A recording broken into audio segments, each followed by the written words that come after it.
दोस्तों, भारत के वज़ीर-ए-आज़म नरेंद्र मोदी सिंगापुर में हैं और सिंगापुर के जो प्राइम मिनिस्टर हैं जो कि लॉरेंस वोंग, ये उस वक़्त फाइनेंस मिनिस्टर हुआ करते थे जब इंडिया सिंगापुर जो है वो 3+4 डायलॉग शुरू हुआ था।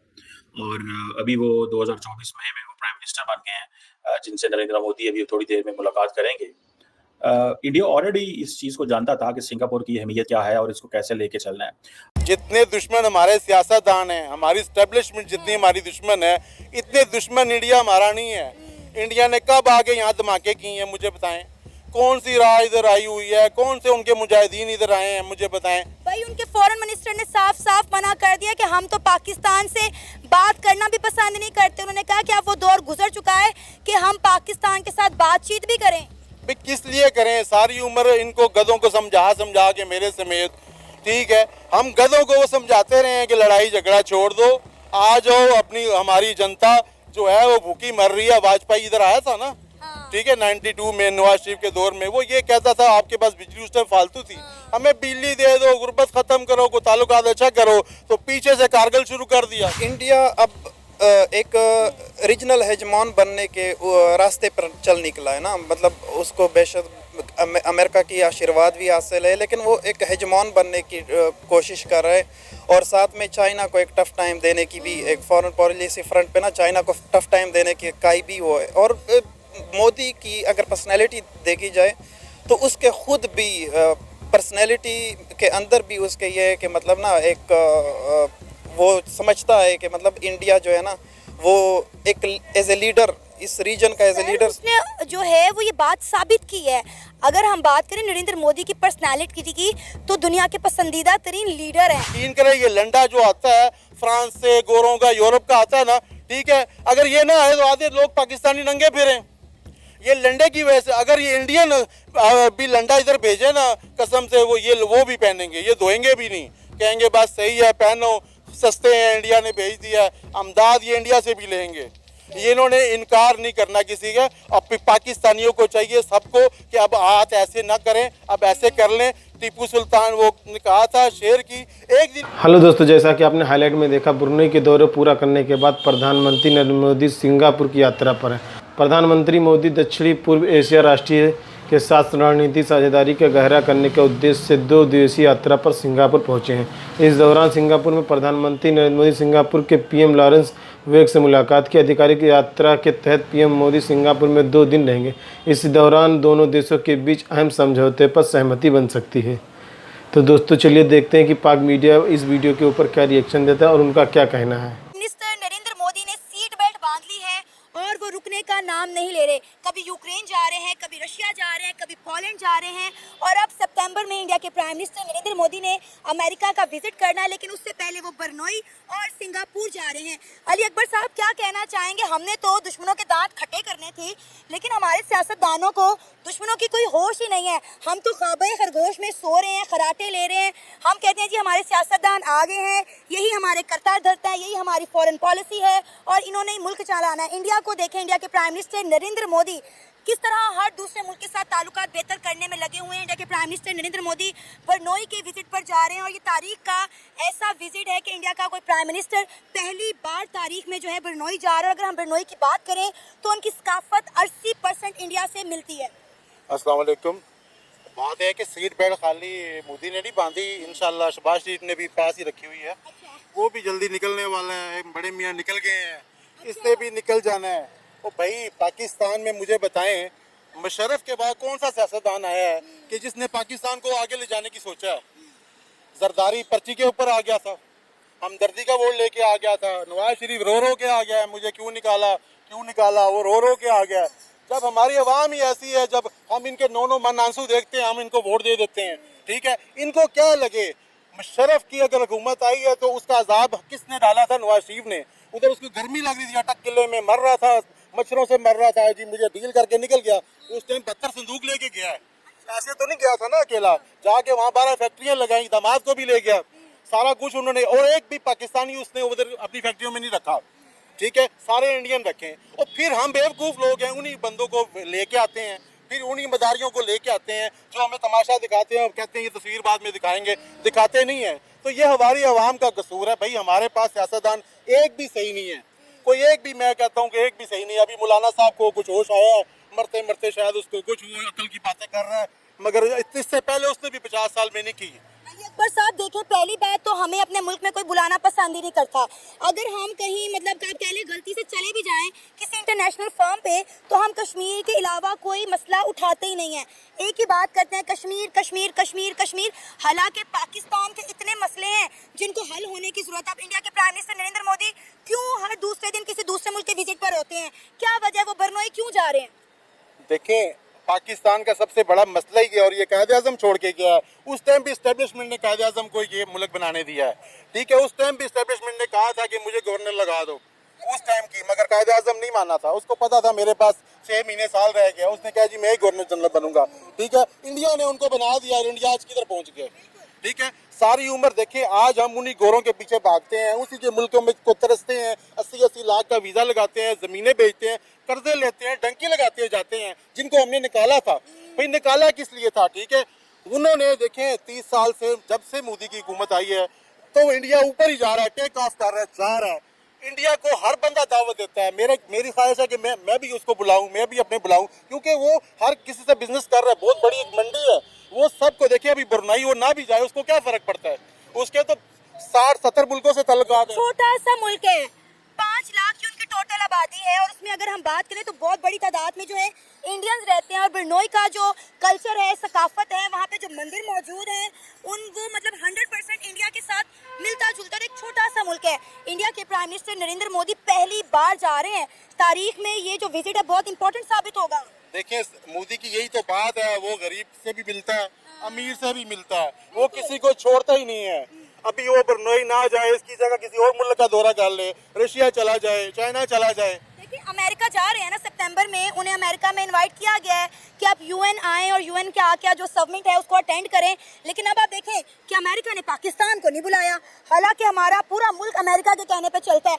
आज तक पाकिस्तान के अवाम यही बात करती है कि हम जी अमेरिका के गुलाम हैं, हम आज़ाद नहीं हुए। तो इन गुलामों को तुमने बुलाने का तकल्लुफ ही नहीं किया। कैसे बुलाएं? उनको पता है फिर ये मांग लेंगे। जाते तो इन्होंने रोना धोना शुरू कर देना। इसी डर से मैं कोई नहीं बुलाता। भाई देखे ना, कोई गरीब हो खानदान में, उसको कोई भी नहीं बुलाता। वो कहते हैं बुलाएंगे, सबसे पहले वो मांगना शुरू कर देंगे। भाई पाकिस्तान की अब ये हालत है, चाहे ये किसी से मांगने ना भी जाए ना, मगर इनकी शक्लें देख के पता चल जाता है ये मांगने आए हुए हैं, ठीक है। ये मांगेंगे नहीं, किसी और तरीके से इशारा कर देंगे कि हम आए। अब ये देखें इंडिया की फॉरेन पॉलिसी, वो मुल्क किस तरह हर मुल्क के साथ बना कर रखे हुए हैं। क्या इस्लामी मुल्क होगा, क्या कोई दूसरा मुल्क का? अगर हम देखें, हम लोग सोए हुए हैं, हमारे हुक्मरान को कोई होश नहीं है। हम बातें करते हैं कि इंडिया हमारा दुश्मन मुल्क है। ओ भाई, दुश्मन मुल्क चांद पे पहुंच गया है, आपको होश है इस बात की? जितने दुश्मन हमारे सियासतदान हैं, हमारी स्टैब्लिशमेंट जितनी हमारी दुश्मन है, इतने दुश्मन इंडिया हमारा नहीं है। इंडिया ने कब आके यहाँ धमाके किए हैं, मुझे बताएं। कौन सी राह इधर आई हुई है, कौन से उनके मुजाहिदीन इधर आए हैं, मुझे बताएं। भाई उनके फॉरेन मिनिस्टर ने साफ साफ मना कर दिया कि हम तो पाकिस्तान से बात करना भी पसंद नहीं करते। उन्होंने कहा कि अब वो दौर गुजर चुका है कि हम पाकिस्तान के साथ बातचीत भी करें। किस लिए करें? सारी उम्र इनको गधों को समझा के मेरे समेत, ठीक है, हम गधों को वो समझाते रहे हैं कि लड़ाई झगड़ा छोड़ दो, आ जाओ। अपनी हमारी जनता जो है वो भूखी मर रही है। वाजपेयी इधर आया था ना, ठीक है, 92 में नवाज शरीफ के दौर में, वो ये कहता था आपके पास बिजली उस टाइम फालतू थी, हमें बिजली दे दो, गुर्बत खत्म करो, को ताल्लुकात अच्छा करो। तो पीछे से कारगिल शुरू कर दिया। आप देखें ना, कभी भी ये सीधा काम तो करते नहीं है। फिर अगर कारगिल वार की थी तो फिर कश्मीर लेते ना, फिर भागे क्यों है, फिर अपनी आर्मी को क्यों बुलाया वापस? भैया डटे रहो। इंडिया आज तक हमें इस चीज के ताने मारता है। आप मेरे कमेंट सेक्शन में देखें, 93,000 के आज तक हमें ताने और टोंट पड़ते हैं। देखे ना, जब एक मायदा हो गया है कि जी हमने सर्दी में बर्फबारी में दोनों फौज ने अपना अपना बॉर्डर का दिफा करना है, जब बर्फबारी होनी है दोनों ने नीचे उतरना है, तो ये क्यों नहीं नीचे उतरे? ये नहीं नीचे उतरे, ये चौकियों पे रहे। इन्होंने उनकी मतलब है कि खुराक बंद कर दी। देखिए हकीकत सच बोलना चाहिए, इन्होंने खुराक बंद इंडिया की ऐसी तैसी फिर की थी। और वाजपेयी बड़ा परेशान था, क्लिंटन के पास गए, उसने कहा कि मेरा ये मसला हल करो, तो उसने कहा ये कौन सा काम है, ये तो गुलाम है मेरा। उसने नवाज शरीफ को उधर बुलाया है, उन्होंने कहा भाई ये काम करो, फौज वापस बुलाओ, ठीक है। वाजपेयी सो रहा था और क्लिंटन ने कहा काम हो गया जी। वो कैसे मान गया? कहता है भाई मैंने तो इशारा किया, वो मान गया। उस हमारे बहुत से जवान शहीद हुए, यकीन करें। हमारे हमसाए कैप्टन एक था, कैप्टन आमर था एबटाबाद का, बहुत से जवान शहीद हुए जो वापसी पे उनको फायर लगा है। ठीक है, तो अब ये है कि गलतियां हमारी है, अब सीखो खुदारा, हमारी कौम को भी जागना चाहिए। देखें जिस तरह मैं बोल रहा हूँ, अब हमें इस चीज़ों में ना उलझाएं। ये पर साहब 78 इयर्स हो गए हैं, पाकिस्तान की आवाम इतनी बाशाऊर होगी, उन्हें पता चल गया है कि हमारे हुक्मरान इस मुल्क के साथ क्या कर रहे हैं। वो सवाल करने लग गया कि अगर आपने मुल्क का यही हाल करना था तो फिर आपने पाकिस्तान बनाया क्यों? क्या खाने के लिए बनाया गया था इस मुल्क को? मेरे हिसाब से 99% बाशूर नहीं हुए, शायद 1% बाशूर हुए हैं। ठीक है, उसमें मैं शायद हूँ। ठीक है, मैं भी। हाँ, शायद आप भी हैं। 99% लोग बाशूर अभी भी नहीं हुए। अभी भी किसी पाकिस्तानी कौम हमेशा एक मौजज़ा चाहती है, हमेशा कहते हैं शायद ये बंदे का पुत्र अब बन जाएगा, अब इसकी बेटी आ गई है, ये हमें दूध की नहरें निकाल देगी, या बिलावल आ जाएगा, ये इनकी नस्लें आ जाएंगी। और भाई जो नस्ल इंसान की फितरत है वो नहीं जाती। सांप का बच्चा सांप ही होता है, गधे का बच्चा गधा ही होता है। इन्होंने गधे के बच्चों ने, सांप के बच्चों ने आज तक बताए ना कोई रिकॉर्ड पाकिस्तान के लिए कुछ किया हो, कुर्बानी दी हो। $1 अरब लेने के लिए IMF के तरले करते हैं, फिर महंगाई करते हैं। क्या $1 अरब नवाज शरीफ नहीं दे सकता कौम को? क्या जरदारी नहीं दे सकता? क्या मौलाना साहब नहीं दे सकते? क्या इमरान खान नहीं दे सकता? इमरान खान ने भी कौन से अच्छे काम किए हैं? जब धरना जमान पार्क में अपनी फोर्स, अपनी असार बना के रखा हुआ था, तो यहाँ से छोटे से घर में उनको बेचारों को खैमो रोड पे सुला रहा था, तो बनी गाला क्यों नहीं शिफ्ट हुआ 300 कनाल के घर में? वहाँ कहता है बच्चों यहाँ रहो, मैं खिलाऊंगा पिलाऊंगा। भाई तेरा तो कोई है नहीं है ना, और अवाम को तो खिला जा, 2 दिन तो अच्छी रोटी खिला देना। तो कोई भी पाकिस्तान का इस टाइम लीडर बुखलिस नहीं है। बस हमें तो अब कोई मसीहे का इंतजार है, कोई बाहर से आए, कोई मेरे हिसाब से कोई नॉन मुस्लिम आ जाए जिसको कोई इंसानियत हो, जिसमें कोई मुसलमान, मैं खुद मुसलमान हूँ, मगर हम मुसलमानों में इंसानियत नाम की कोई चीज़ नहीं है। जितना इस टाइम हमारा मजाक सऊदिया तमाशा देख रहा है, सऊदिया, इतना कोई भी नहीं मजाक उड़ा रहा है जितना अफगानिस्तान हमारा मजाक उड़ा रहा है। सबसे ज्यादा हमसे इस टाइम जेलसी कर रहे हैं मुसलमान मुल्क। आपको पता है कि नरेंद्र मोदी जो हैं वो 3 जनरेशन्स ऑफ जो टॉप लीडरशिप है वो उससे मिलेंगी। एक तो जो मौजूदा प्राइम मिनिस्टर हैं लॉरेंस वोंग, उनसे मिलेंगे। जो पिछले प्राइम मिनिस्टर और सीनियर मिनिस्टर थे ली हेसन लूंग, उनसे मिलेंगे। और एक और इनके former prime minister and Emirates senior minister रहे हैं गो चोकटोंग। और सो नरेंद्र मोदी जो हैं वो एक ऐसा इंप्रेशन देना चाहते हैं कि हमारे सिंगापुर से जो ताल्लुकात हैं वो बड़े जनरेशन्स पुराने हैं एंड ऑल दिस। बहरहाल ये जो मैं आपको बात बताऊं कि इंडिया और सिंगापुर जो है they are basically focusing primarily on semiconductors. ठीक है जी, इंडिया सिंगापुर रिलेशन जो हैं ये कहा जा रहा है कि it is going to be a bigger take off. ये बहुत बड़ा टेक ऑफ है जो इंडिया और सिंगापुर के दरमियान जो है वो होने जा रहा है। सिंगापुर जो है वो इंडिया का लार्जेस्ट, ठीक है जी, Singapore is one of the source of foreign direct investment in India. मेरा ख्याल है तकरीबन 11-12 अरब डॉलर की इन्वेस्टमेंट्स जो हैं वो हो रही हैं। सो आसियान में इंडिया सिंगापुर को बहुत अहमियत देता है। अब जैसे मैंने कहा कि फोकस किस चीज़ पे है, आई विश के पाकिस्तान की लीडरशिप यार इन सवालों पे भी बात करे।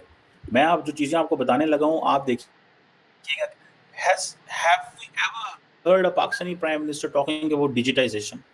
हेलो दोस्तों, जैसा कि आपने वीडियो में देखा, सिंगापुर जाने से पहले पीएम मोदी ने ब्रुनई की ऐतिहासिक यात्रा की। वह ब्रुनई जाने वाले पहले भारतीय प्रधानमंत्री। इस दौरान भारत और ब्रुनई के बीच कई अहम समझौते भी हुए। पीएम मोदी ने ब्रुनई के साथ रक्षा, सुरक्षा, व्यापार की संस्कृति के क्षेत्रों में सहयोग बढ़ाने पर जोर दिया। इससे पहले प्रधानमंत्री मोदी ब्रुनई की अपनी यात्रा को सार्थक बताया और कहा कि इससे भारत ब्रुनई के संबंध और भी मजबूत बनाने के लिए एक नए युग की शुरुआत होगी जो हमारे धरती को बेहतर बनाने में योगदान देता है। द्विपक्षीय यात्रा पर गए प्रधानमंत्री मोदी ब्रुनई की यात्रा करने वाले पहले भारतीय प्रधानमंत्री हैं। उन्होंने ब्रुनई के सुल्तान हाजी हसन अल बलकोई के साथ द्विपक्षीय वार्ता की। इस वार्ता में रक्षा, व्यापार और ऊर्जा सहित अन्य विषय पर चर्चा की गई तथा आपसी हित के क्षेत्रीय और वैश्विक मुद्दों पर विचार का आदान प्रदान किया गया। सिंगापुर रवाना होने से पहले जारी एक बयान में मोदी ने कहा था कि मैं सिंगापुर के साथ विशेष रूप से उन्नत विनिर्माण, डिजिटलीकरण के साथ सतत विकास के नए और उभरते क्षेत्र में हमारी रणनीतिक साझेदारी को गहरा करने के उपाय पर बातचीत को लेकर उत्सुक हैं। नई दिल्ली में विदेश मंत्रालय ने एक बयान जारी करके कहा कि दोनों नेताओं भारत सिंगापुर रणनीतिक साझेदारी की प्रगति का जायजा लेंगे और आपसी हित के क्षेत्रीय और वैश्विक मुद्दों पर विचार का आदान प्रदान करेंगे। तो दोस्तों, वीडियो कैसा लगा अपनी राय कमेंट बॉक्स में जरूर दें। वीडियो पसंद आए तो लाइक और सब्सक्राइब करना ना भूलें।